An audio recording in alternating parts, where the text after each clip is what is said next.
بسم الله الرحمن الرحيم. نون والقلم وما يسطرون ما أنت بنعمة ربك بمجنون وإن لك لأجرا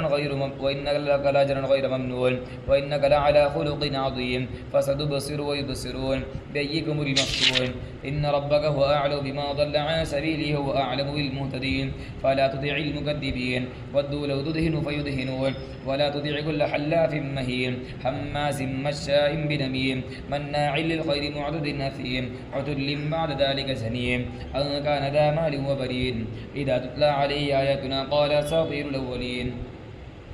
سنسموا على الخرطوم إنا بلوناهم كما بلونا أصحاب الجنة إذا قسموا ليصرمنها مصبحين ولا يستثنون فطاف عليها طائف من ربك وهم نائمون فأصبحت كالصريم فتنادوا مصبحين أن يغدوا على حردكم إن كنتم صارمين فانطلقوا وهم يتخافتون ألا يدخلنها اليوم عليكم مسكين وغدوا على حرده قادرين فلما روها قالوا إنا لضالون بل نحن محرومون قال وسطهم ولم أقل لكم لولا تسبحون قالوا سبحان ربنا إنا كنا ظالمين فقبل بعضهم على بعض يتلاومون قالوا يا ويلنا إنا كنا طاغين عسى ربنا أن يبدلنا خيرا منها إنا إلى ربنا راغبون كذلك العذاب ولعذاب الآخرة أكبر لو كانوا يعلمون إن للمتقين عند ربهم جنات النعيم أفنجعل المسلمين كالمجرمين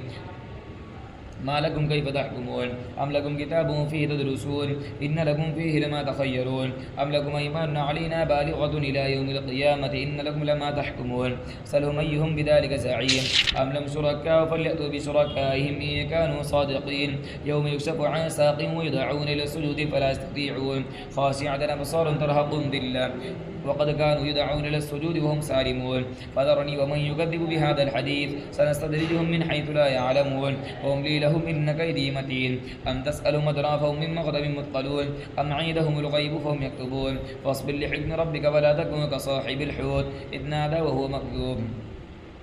لولا أن تداركه نعمة من ربه لنبذ بالعراء وهو مذموم فاجتباه ربه فجعله من الصالحين وإن يكاد الذين كفروا ليزلقونك بأبصارهم لما سمعوا الذكر ويقولون إنه لمجنون وما هو إلا ذكر للعالمين